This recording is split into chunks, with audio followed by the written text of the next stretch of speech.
한 교회 안에 신앙이나 교리 문제 때문에 갈등이나 다툼이 생기면 스스로 해결하려고 노력하지만 스스로 해결이 잘 안 될 때, 그때는 상회인, 노회나 총회 같은 그런 곳에 도움을 요청하고 또 질문을 합니다. 그러면 노회나 총회는 그 한 교회의 문제를 자세히 잘 살피고, 그래서 가능하면 편견 없이 진실되게 그 교회 문제에 대한 답을 구해서 해당 교회에 알려주게 됩니다. 이때 성숙한 교회라면 그 노회나 총회의 지도를 받습니다. 그래서 지도에 따라 순종함으로써 그 교회의 문제를 해결합니다. 여러분, 교회는 혼자 있는 것이 아니고 항상 여러 교회가 이렇게 함께 있지만, 그러나 여러 교회들이 함께 모인 그런 교회 위에 노회나 총회 같은 상회, 그래서 나보다 좀 더 영적인 권위와 또 합리적인 그런 생각을 할 수 있는 그런 사람들의 지도를 구하는 것이 영적으로 유익한 것입니다. 지금 우리가 보고 있는 사도행전 15장의 내용이 바로 이 내용입니다. 안디옥 교회, 이방인 교회죠. 이 안디옥 교회에 어떤 유대인 교사들이 찾아와서는 가르치기를 예수만 믿어서는 구원을 못 받는다, 할례를 받아야만 구원을 받는다 이야기를 하면서 이방인 신자들이 할례를 받아야 된다는 것을 주장하고 가르쳤습니다. 이런 바울과 바나바가 이 안디옥 교회의 주 목회자이고 또 교사인데, 이 바울과 바나바가 이 당시에는 순회전도, 우리 옛날부터 이 전도 여행이라고 그랬는데, 여행이라는 말이 너무 좀 이 바울과 바나바가 했던 것에 비하면 좀 어울리지 않아서 순회전도라는 말이 사실은 더 좋죠. 그래서 바울과 바나바가 이제 순회전도를 하고 다시 안디옥 교회에 돌아와 보니까 이 교회가 시끄러운 겁니다. 분명히 예수 믿어서 구원받는다고 이방인들이 가르쳤는데, 이 유대인 교사들이 와서는 예수만 믿어서 안 돼요, 예수 믿는 것만 가지고는 안 되고 할례를 받아야 된다, 이방인들도 할례 받아야 된다, 이렇게 이제 가르치니까 이게 누가 옳다 아니다 이러면서 이제 거기에 다툼이라 교회가 시끄러운 것을 이제 보게 된 것입니다. 그래서 바울과 바나바가 그 유대인 교사들하고 논쟁을 벌였지만은 다툼은 끝나지를 않고 오히려 더 커졌습니다. 그래서 이게 자체적으로 문제가 해결이 안 되겠구나. 그래서 어디에 물어보기로 했습니까? 예루살렘 교회. 그리고 예루살렘 교회에 누가 있는가 하면 예수님의 직계 제자들인 사도들이, 거기 베드로를 비롯한 사도들이 있으니까 거기에 물어보자, 어느 것이 옳은지. 그래서는 바울과 바나바, 그리고 안디옥 교회에 아마 바울과 바나바를 반대하는 그런 주장을 하는 사람들이겠죠. 이런 사람들을 함께 대표자로 이제 예루살렘에 파송을 합니다. 이 문제를 받아든 예루살렘 교회는 지도자들이 모이고 사도들이 모이고 또 거기에 있는 여러 많은 사람들이 다 모여서 이 안디옥 교회가 겪고 있는 문제에 대한 답을 찾아보기로 합니다. 그래서 지금 모임이 모였는데, 이것을 신학자들은 예루살렘 총회 혹은 예루살렘 공회 그렇게 부릅니다. 최초의 총회가 모이는 거죠. 그래서 지금 이 총회의 장면을 오늘 사도행전 15장은 기록을 하고 있는데, 제일 먼저 누가 발언을 했는가 하면 어제 본문에 있는 것처럼 베드로가 발언을 하는데, 어떤 발언을 합니까? 자기 간증을 합니다. 내가 이런 것을 경험했습니다. 베드로가 경험한 이방인과 관련된 경험이 뭡니까? 바로 사도행전 10장에 이방인 고넬료 집과 관련된 그 보자기 환상에 대한 그 자기 간증을 이야기를 한 겁니다. 그래서 그 보자기 환상의 내용이 뭡니까? 하나님이 깨끗하게 하신 것을 네가 왜 더럽다 하느냐? 하나님이 이방인도 구원해 주시기로 했으니까 편견 없이 이방인에 가서 복음을 전해라. 그래서 복음을 전했더니 이방인들에게도 성령이 오시고 예수 믿는 역사가 나타난 거죠. 그래서 자기 간증에 대해서 이제 자기 간증을 하게 됩니다. 그래서 할례를 안 받은 이방인들에게도 하나님이 구원 주셨다는 것이 명백하다, 이걸 주장을 했습니다.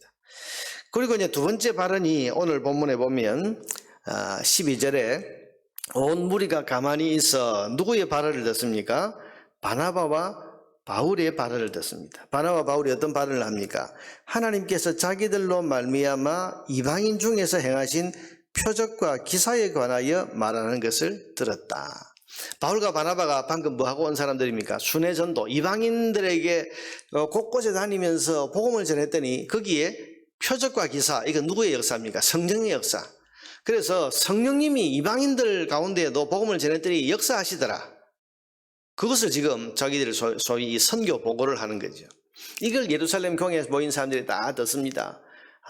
저 이방 세계에 바울과 바나바가 가서 복음을 전했더니 이방인들, 할례를 안 받은 이방인들에게도 성령이 오시는구나. 성령이 표적과 우리에게 임한 것처럼 똑같은 표적과 기사를 행하시는구나 하는 것을 듣고 또 두 번째 이제 이 발언에 대해서 마음에 새기게 됩니다. 그리고는 이제 맨 마지막으로 결론을 누가 내리는가 하면 야고보. 이 야고보는 예수님의 동생이자 예루살렘 교회의 담임 목사입니다. 이 야고보가 지금으로 말하면 총회장격이지요. 이렇게 말을 합니다. 15절에서 18절 야고보가 내린 결론이 뭔지를 한번 보세요. 선지자들의 말씀이 이와 일치하도다. 선지자들의 말씀이 이와 일치하다. 무슨 말입니까?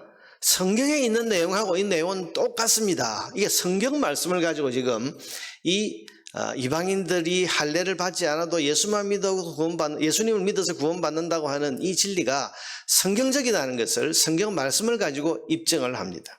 그래서 기록된 바 하면서 16절 이하에 이런 내용이 나오죠. 아모스에 나오는 말씀입니다. 이후에 내가 돌아와서 다윗의 무너진 장막을 다시 지으며 또 그 허물어진 것을 다시 지어 일으키려니 17절을 잘 보세요. 이는 그 남은 사람들과 내 이름으로 일컬음을 받는 모든 이방인들로 주를 찾게 하려 함이라 하셨으니, 내 이름으로 일컬음을 받는 모든 이방인들로 주님을 찾게 하려고 이렇게 무너진 장막을 다시 이렇게 세우실 것이다. 즉 예로부터 이것을 알게 하시는 주의 말씀이라 함과 같으니라.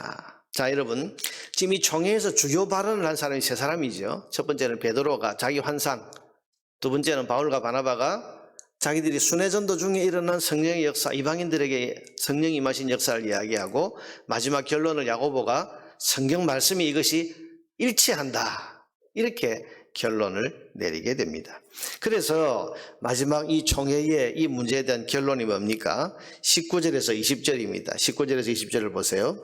그러므로 내 의견에는, 자, 총회장이 의견을 냅니다. 이렇게 정리합시다. 이방인 중에서 하나님께로 돌아오는 자들을 괴롭게 하지 말고, 할례를 요구한다든지 다른 걸 요구하지 말고 예수님 믿는 사람들을 인정해 줍시다. 그리고 네 가지를 가르칩시다. 네 가지가 뭔가? 20절에 다만 우상에 더러운 것, 우상 숭배하는 것 하지 말게 하고, 음행, 목매어 죽인 것 먹는 것, 그리고 피를 멀리하는 것, 이렇게 편지하는 것이 옳다. 여러분, 이 네 가지는 구원의 조건이 아니고 예수 믿은 사람이라면 이방인 사회 가운데서 뭔가 구별된 생활을 해야 되는데, 적어도 우상을 섬기는 것 이거 하지 못하게 하고, 목매어 죽인 짐승을 잡아먹는 것 이거 못하게 하고, 그 다음에 음행, 그리고 피를 가까이 하지 못하는 것, 이 네 가지를 경계하자고 가르치는 편지를 써서 보냅시다. 이렇게 해서 총회의 결론이 납니다. 자, 여러분, 이것이 이제 오늘 본문의 내용이고, 여러분, 이 결론을 모든 교인들이, 모든 그 총회에 모인 사람들이 다 순종을 합니다.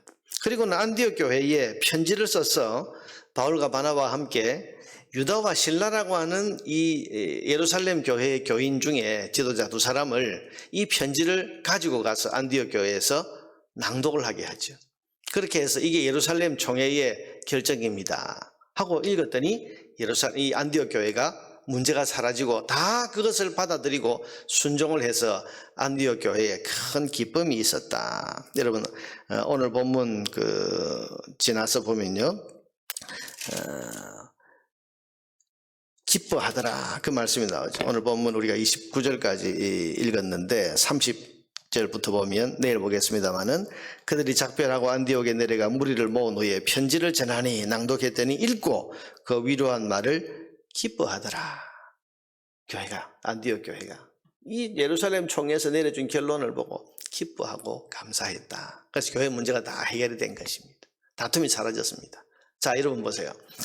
오늘 본문에서 우리는 세 가지 교훈을 받습니다. 첫째는 우리에게 신앙적인 갈등이나 문제가 있을 때 성도 개인은 교회의 영적 권위를 가진 지도자들에게 물어야 되고, 또 교회는 상회인, 노회나 총회의 지도와 도움을 받아야 한다는 사실을 오늘 이 성경은 우리에게 가르쳐 줍니다.